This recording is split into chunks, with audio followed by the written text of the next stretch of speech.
Ecnotalks, ver, ouvir, ver, pensar, a economia está no ar, é só olhar. Ecnotalks, simples de entender, com as regras certas tu vais aprender. Sejam muito bem-vindos ao Ecnotalks, o podcast de economia fala a sua língua. Hoje vamos entrar no mundo da intermediação de crédito com Flávio Duarte, intermediário de crédito. Vamos descobrir como funciona este tipo de trabalho, quais é que são as dificuldades do setor e como é que os intermediários de crédito ajudam os clientes a tomar decisões financeiras mais conscientes. Então, para começar, Flávio, podes explicar exatamente aquilo que faz um intermediário de crédito? Ora lá, bom dia. Antes de mais, quero agradecer o vosso convite. Obrigada. Dar-vos os parabéns por esta iniciativa. Eu acompanhei todos os episódios até agora e posso dizer que é incrível o trabalho que vocês estão a fazer e merecem mesmo os parabéns. Nós é que agradecemos. E, ora, entrando no papel do intermediário. O intermediário, no fundo, é alguém que faz a ponte entre o cliente e os parceiros, neste caso os bancos, de forma a garantir que conseguimos encontrar uma solução ideal para o cliente nas melhores condições e poder sempre que seja um processo transparente, fácil e rápido. Analisamos todo o perfil do cliente e depois encontramos uma solução, mesmo à medida das necessidades. Adaptável, exatamente. Agora que já percebemos um pouco assim a sua função, pode-nos falar da rede Doutor Finanças, o local onde trabalha? Sim, ora bem, para enquadrar, portanto, o Doutor Finanças surgiu há pouco mais de 10 anos numa ótica do digital, ou seja, era uma fintech que só trabalhava na digital e que desde há pouco mais de 10 anos decidiram, numa decisão talvez um pouco não consensual, porque cada vez mais usamos o digital à distância, cada vez mais as pessoas têm valências tecnológicas que não tinham, cada vez mais há ferramentas digitais, mas decidiu-se voltar um pouco ao local, ao físico, ao presencial, porque estamos a falar de um tema que é muito sensível, ou seja, são decisões financeiras, a compra de uma casa, etc. São temas sensíveis, e num tema sensível tem que haver confiança. As pessoas também sentem outro tipo de segurança cara a cara. E então foi decidido implementar a rede e dar às pessoas essa presença física, esse conforto da confiança que está no local. Ou seja, acaba por fornecer esse serviço ao cliente, um serviço totalmente personalizado numa vasta área, seja desde a compra da casa, seja numa transferência do crédito da casa, seja nos seguros, seja numa consolidação de créditos, pessoal, automóvel, créditos para empresas, etc. Ou seja, toda essa panóplia de serviços, mas com uma proximidade física e com a confiança que essa proximidade também aloca ao serviço. E como é que são exatamente os processos de intermediação de crédito? Ora bem, nós tornamos o processo simples. Basicamente é isso. Ou seja, nós começamos a fazer um diagnóstico das necessidades do cliente, saber o que é que o cliente pretende, analisamos todo o historial do cliente, a capacidade do cliente. Depois de percebermos efetivamente o que o cliente pretende, aí passamos à negociação com os bancos. Nós trabalhamos com a maior parte dos bancos a nível nacional, negociamos com os bancos e conseguimos apresentar ali depois as melhores propostas ao cliente. Tendo as propostas, analisamos em conjunto com o cliente de forma a escolher a solução ideal para o cliente. Depois do cliente escolher e analisarmos tudo, compararmos tudo, acompanhamos depois também o processo até ao final, até o dia da escritura, e por norma mais além, porque a relação que se cria com o cliente durante este processo acaba por permanecer. Sim. E um cliente, passado 6 meses, precisa de negociar um seguro automóvel, precisa de negociar um seguro da casa, tem um familiar que precisa de comprar casa, etc. Aquele cliente volta sempre a nós, porque lá está, criou uma relação de confiança tão grande num momento tão importante da sua vida, que essa relação de confiança vai sempre permanecer no futuro. Ok, é muito bom. Exatamente. Falou agora de várias coisas que tem de analisar no perfil de um cliente para ajudar na intermediação de crédito. Quais é que são aquelas que considera mais importantes? É muito importante perceber o tipo de cliente, ou seja, o funcionamento daquele cliente a nível de rendimentos, ou seja, os seus rendimentos, as suas despesas, o seu estilo de vida, se é um cliente, o historial do cliente, ou seja, se é um cliente que tem poupanças. Se é um cliente que é muito gastador, muitas vezes nós temos a ideia que, ok, ganha mais, tem mais capacidade. Muitas vezes isso é o oposto. Muitas vezes o cliente ganha muito e gasta muito. Pois. E temos muitas situações em que às vezes clientes que nós consideramos que são mais informados, só há um médico especialista disto ou daquilo, ou alguém que é altamente especializado na sua área e depois em termos de literacia financeira é completamente um zero à esquerda e que não consegue controlar os seus gastos.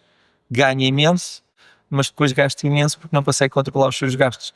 Ou seja, nós analisamos todo o perfil do cliente para conseguir depois encontrar ali a solução e arranjar ali medidas que o possam ajudar em todas. Sim, infelizmente a literacia financeira em Portugal é algo É pouco... desenvolver. Exatamente. Sim. E há muita gente que não tem noção, por exemplo, do que é necessário para se conseguir contrair um empréstimo. Algo tão simples como uma taxa de esforço. Pessoas não têm essa noção, por isso é que é tão importante haver esse acompanhamento. Sim, não sei se vocês têm noção, mas Portugal em 2024 era o segundo pior país na literacia financeira da União Europeia. Não me surpreende, infelizmente. Só à frente da Roménia e um bocadinho atrás da Grécia, mas na cauda da União Europeia. É um bocadinho assustador quando olhamos para isso e temos a noção, Portugal entrou na União Europeia em 86, se não me engano. Exato. Como é que tantos anos que já se passaram não conseguimos equiparar-nos? Exato, e estamos muito longe. Muito. Chegar lá. Pois. E depois isso vê-se, lá está, no dia-a-dia, nas decisões, no sobreendividamento que existe Claro. a nível da população. Para vocês terem uma noção, existem mais de 10 milhões de cartões de crédito ativos em Portugal.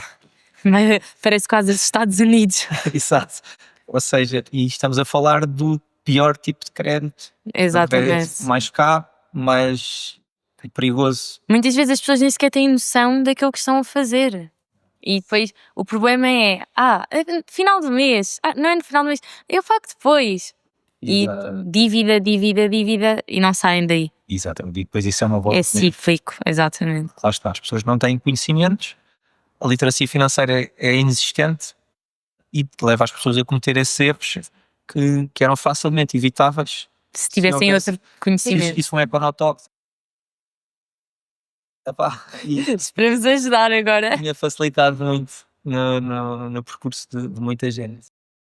Aproveitando agora para falar então na questão dos erros, quais é que são os erros mais comuns que observam nos seus clientes durante o processo de intermediação de crédito? Ora, a nível dos erros, o mais premente é mesmo as pessoas não terem o controle do seu orçamento, não saberem quanto é que ganham muitas vezes e não saberem quanto é que gastam. Portanto, se não sabem uma coisa, não sabem a outra, não completamente à deriva. Ou seja, vivem só no curto prazo naquele mês, chamado chá para ganho e chá para gasto. Portanto, é fundamental ter uma noção do nosso orçamento mensal, familiar, saber quanto é que ganhamos, quanto é que gastamos e o que é que podemos melhorar nessa gestão no dia-a-dia para depois conseguirmos ter uma liberdade financeira muito, muito melhor. Também é muito comum, a nível da taxa de esforço, as pessoas terem muito endividamento. Está, a necessidade de curto prazo, pouca informação que leva as pessoas a endividarem-se muito com créditos de curto prazo, créditos pessoais, créditos automóvel, cartões de crédito, que têm um peso muito grande na taxa de esforço para os clientes e isso depois dificulta o acesso. Claro. Nós, por acaso, logo no 10º ano tivemos a oportunidade de Fazer um crédito à habitação. Sim, e um orçamento familiar. Foi mesmo projetos da disciplina de economia. Sim. Só que lá está, é uma vantagem que nós temos, mas que sabemos que muita gente, mesmo outros estudantes de economia, não têm. Sim, isso é uma coisa já dos tempos mais recentes. Eu já fui explicador de economia do secundário e isso é uma coisa que não existia, ou seja, essa questão dos orçamentos familiares, do planeamento, etc. São informações muito importantes para o dia-a-dia. Que não são dadas. E que não são dadas.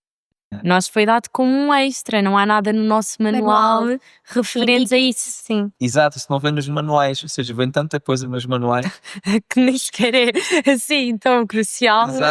Ou seja, que é teoria e depois quando passamos à parte prática é zero.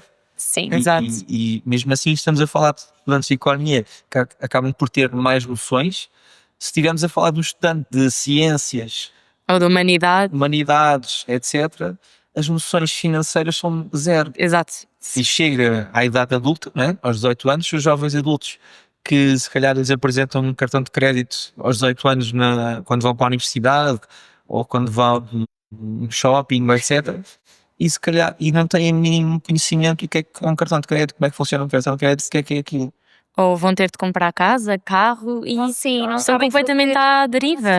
Sim. Sim, nós vemos muito isso. Ou seja, muitas vezes o primeiro crédito que um jovem acaba por ter é um crédito automóvel, que é um crédito que acaba por pesar muito no orçamento familiar, ou seja, ali um rendimento mensal da pessoa, que é sobre um ativo que desvaloriza dia para dia, o automóvel, e que muitas vezes é um crédito a longo prazo e que vai pesar muito durante 10 anos na Exato. carteira daquele jovem. Aquele jovem aos 18 anos comprou o carro, fez o crédito, arranjou ali um problema para aqueles 10 anos. Depois quer comprar casa, mas já tem outro crédito, já está a pagar as outras.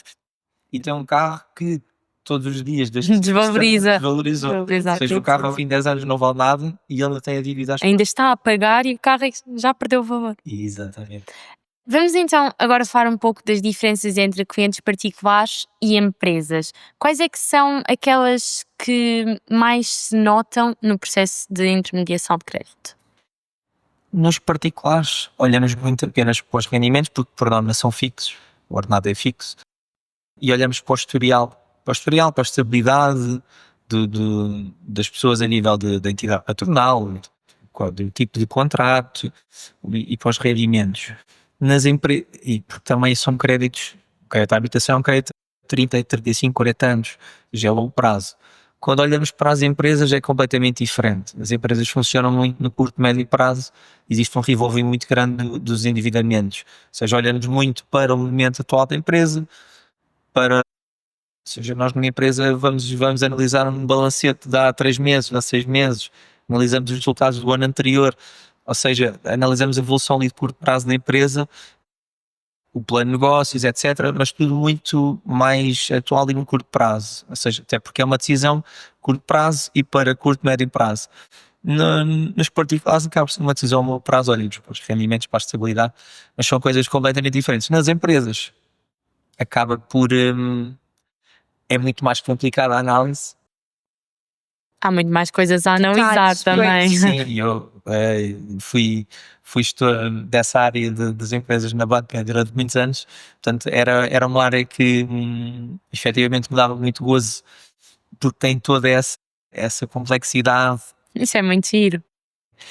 E depois são coisas que uma empresa compra um armazém, compra uma viatura, compra uma máquina, etc. São coisas de curto prazo. Ou seja, temos que pensar a 4, 5 anos, enquanto numa habitação a pessoa compra uma casa há 40 anos.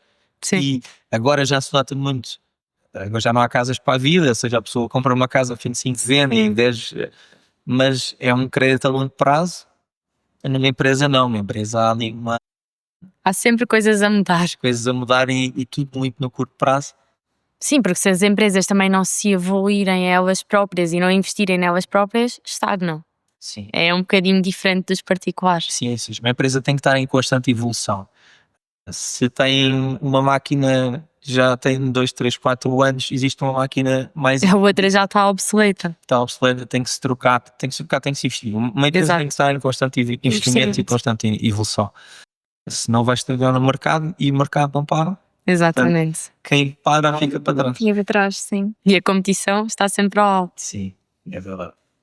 Qual é que é a maior dúvida dos seus clientes quando procuram um crédito?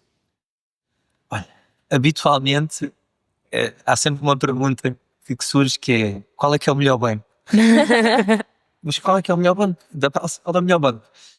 E a verdade é que não há um melhor banco. Ou seja, há um melhor banco para um cliente que não é necessariamente o melhor banco para o cliente. Ou seja, os bancos são, apesar de haver das regras do Banco de Portugal, haver normativos, todos os bancos são diferentes, todos têm um funcionamento diferente, todos têm uma análise de risco diferente, todos têm ali pormenores diferentes.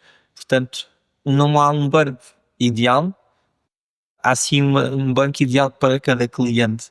E é aí que nós intervimos muito, é perceber para cada cliente qual é que é a solução perfeita Mas essa é uma das maiores dúvidas que surgem, é qual é o melhor banco. Como se houvesse um banco que fosse melhor para os outros. E Pois. depois também há a questão das taxas, ou seja, fruto novamente da fraca literacia financeira que existe, muitas vezes o cliente não está desperto para as taxas, ou seja, se fala-se numa taxa fixa, numa mista, numa variável, e Eles não sabem o que é não isso. sabe, e depois acaba por muitas vezes, se não existir o nosso acompanhamento, acaba por decidir mal. Eu recordo, por exemplo, quando o Euribor teve negativo, pela primeira vez na história, E manteve-se. E manteve-se todo Ainda o estou a tempo. perceber como é que isso aconteceu. Sim, exato. exato, ninguém estava preparado, tanto que os bancos não tinham depois acabaram por criar um floor zero para as taxas, para não irem Sim, exato. negativas, mas a pessoa que tivesse um spread muito baixo e tivesse uma Euribor negativa, estava a receber Para ter para ter o crédito crédito. do banco. Exato. Ou seja, isso como era uma coisa que era impensável acontecer, nunca sequer ninguém se preparou para isso. Mas o que é o facto é que nessa altura, ou seja, quem tivesse uma taxa variável estava a pagar o spread, 0,5, deduzido da Euribor, que está negativa, abatia o spread. Ou seja, Exato. estava a pagar zero, ou em alguns casos mesmo a receber, ou seja, conjunto negativo. E nessa altura, o ideal para os clientes tinha sido negociar, por exemplo, uma taxa fixa. A 10, 15, 20 anos, muito baixa. Nessa altura havia taxas fixas a 1 e pouco. Ou seja, estamos a falar da possibilidade de um cliente ter uma taxa fixa de 1,5, vamos supor, 20 anos ou 25 anos. Isso era espetacular. Era espetacular. A verdade é que o que se veio a verificar é que as pessoas não queriam. As pessoas estavam a pagar zero e pensavam, ok, então mas se eu estou a pagar zero, porque é que vou pagar 1,5? Sim, mas você está a pagar zero agora, mas a média histórica da Euribor é 2%. Falta a visão a longo prazo. Exatamente. E se vamos acrescentar um spread, vem a média de 0,7, 0,8, ou seja, a taxa média de crédito de habitação anda nos 3%. Se estamos a dar a hipótese de uma pessoa ter É um E meio. e-mail. a 30 anos, É ótimo. é ótimo. E o que aconteceu foi que as pessoas não queriam. Mas se eu estou a pagar zero, porque é que vou pagar 1,5? Sim, mas está a pagar zero agora, daqui a 2 anos vai estar a pagar 3 ou 4 ou 5. Não me interessa, eu quero é pagar zero agora. Depois lá se vê. É a mentalidade e quem não tem Conhecimento. conhecimento. Quem o tinha na altura beneficiou imenso. Exatamente. Sim, eu tive, ou seja, as pessoas mais próximas, amigos próximos, etc., que seguiram o conselho da fixa, todos sempre pelos enquanto agradecem, estão a poupar centenas de euros todos os meses à conta dessa decisão que tiveram, que foi arriscada, foi difícil na altura dizer, ok, então eu vou querer pagar mais. Sim, vais pagar mais no curto prazo, mas A longo É o que prazo trazem para- traz benefícios. vais Exato. poupar dezenas de milhares de euros. Sim. E é isso que falta, e é esse um dos erros muito graves, é só pensar no curto prazo. Ok. E quando temos um investimento que é a longo prazo, não podemos olhar só para o curto prazo. Pois. Fez. E o que é que surpreende mais os clientes durante o processo de intermediação? Olha, o cliente fica incrédulo quando descobre que o nosso serviço é gratuito, para já. Ou seja, nós somos remunerados pelas entidades bancárias e não pelo cliente. Ou seja, o facto de prestarmos o serviço personalizado, acompanhamento de excelência gratuito ao cliente, Choca. exato, choca ali um bocadinho. Isso acaba por ser ali a principal novidade. Pois. E depois lá está todo o acompanhamento. Ou seja, o cliente consegue desmistificar um processo que acaba por ser, que se considera complicado, difícil, burocrático, acaba por chegar ao fim e pensar, isto não, afinal não é um bicho de 7 cabeças como eu pensava que era, porque tive este apoio, tive sempre alguém. O intermediário acaba por ser sei lá, aquele amigo que percebe de tudo e que te ajuda a Que te guia. desmistificar tudo aquilo, ou seja, acaba por ser alguém que desmonta todas aquelas dificuldades. E quais é que são as principais vantagens de recorrer a um intermediário de crédito? Basicamente é essa proximidade, essa transparência, essa segurança, ou seja, o facto de transformar o financeiro ou o banqueiro em linguagem mais banal, acaba por ajudar. E depois a questão do tempo, ou seja, nós quando fala connosco, nós vamos negociar e comparar propostas com 10 bancos. Se o cliente fosse individualmente banco a banco, Banco, sim. e condições, negociar, etc., ia perder ali horas e horas e horas e meses Sim. e não ia ter as condições que nós conseguimos negociar com o cliente. Nós acabamos por ter um poder negocial muito forte junto aos bancos, porque o banco sabe que quando me está a dar condições a mim, está a concorrer com outros 9 bancos. Ou seja, se não der as melhores condições àquele cliente, o cliente não vai optar por ele. Enquanto que muitas vezes o cliente que entra pela porta dentro do banco vai pedir uma simulação, o banco pode tratá-lo sem essa atenção especial, porque não sabe o que é que está em cima da mesa. Enquanto o cliente, quando sabe, se eu pedir uma simulação, sabe que eu vou comparar aquela simulação com as outras todas. Portanto, o cliente acaba por ganhar essas condições privilegiadas, ganha tempo e ganha toda essa confiança, toda essa transparência, para depois poder decidir em consciência do que é o melhor para ele. Exato. Então, para terminar, vamos à nossa ronda de respostas rápidas. Sim, sem pensar muito, só simples e direto. Uma dica financeira simples para quem está a começar a planear as suas finanças. Olha, ter o orçamento. Ter o É sempre orçamento, exato. Ter o orçamento bem definido para saber o que é que se ganha, o que é que se gasta e o que é que podemos fazer para melhorar aí. Um mito comum sobre o crédito que gostaria de desmistificar. Olha, o crédito não é um bicho-papão, não é um inimigo. Ou seja, o crédito, desde que seja bem utilizado, acaba por ser uma ferramenta muito útil na construção do nosso futuro e da nossa evolução financeira. E nós vemos os maiores clientes, as empresas, os clientes mais endividados do mundo acabam por ser os que têm mais recursos e mais capacidade, mas optam por financiar-se no banco para poder alavancar o seu crescimento. Tem de se gerir a dívida. E exatamente, é preciso saber gerir bem a dívida. A dívida não é má, tem de ser bem gerida. Dívida pode ser uma ajuda, por muito confuso que isto possa ser, dívida pode ser uma ajuda, tem de ser bem gerida. Exato. Isso mesmo. Qual é a pergunta mais inusitada e inesperada que já lhe fizeram como intermediário? Olha, tinha crédito sem juros. Boa, era útil. Era bom. Exato. E também já perguntaram se era preciso pagar a prestação. Mas agora, a prestação sai no dia. A prestação, mas é preciso pagar. Não, não. Não é preciso. Depois ligue. Meu Deus. Muito bom. Se pudesse mudar algo no crédito em Portugal, o que é que seria? Um crédito assim, talvez a burocracia. Ou seja, vivemos numa era digital tão avançada em algumas coisas e depois há outras coisas que acabamos por ser muito, muito básicas, em que é preciso imprimir o papel, assinar o papel, etc. Ainda há muita burocracia. Nós temos muitos clientes estrangeiros e a primeira coisa que dizem é: Portugal é o país dos papéis. E é verdade. Outra questão, e já vem mais da base, lá está, vem na educação, na literacia financeira. Se toda a gente tivesse mais conhecimentos de base, podiam vir a tomar decisões mais conscientes. Ou seja, evitar ali o sobreendividamento, porque falta esse conhecimento. Pronto, e essa também é uma das nossas missões. Ou seja, nós, para além de ajudarmos no processo, temos como grande missão a questão da literacia financeira e tentar ajudar ao máximo que a nossa população não consiga avançar Exato.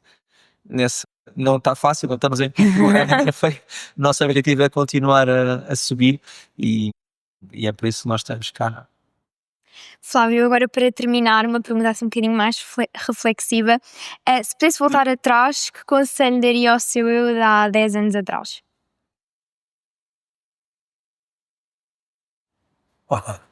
Dizia-lhe que quanto mais cedo começares a poupar e a investir, melhor, melhor, porque não precisa de ser em grandes quantidades, mas o facto de criar uma rotina de poupança e de investimento vai sempre ter repercussões no futuro e leva a melhores resultados no futuro. Ou seja, temos que começar desde cedo a ter essa consciência para conseguirmos. Nem todos vamos reformar-nos como a Rita Pissarro. Sim, exato. Mas se começarmos com essa rotina e com essa estratégia de poupança, de investimento, o mais cedo possível, vamos colher frutos mais cedo. E o pouco a longo prazo É pode muito. se tornar muito. Exato. Sim, para além de todas, ou seja, para nós atingirmos o nosso bem-estar, temos que ter esse equilíbrio entre o corpo, mente, carteira. Se nós conseguirmos gerar esse bem-estar financeiro, tudo vai correr melhor.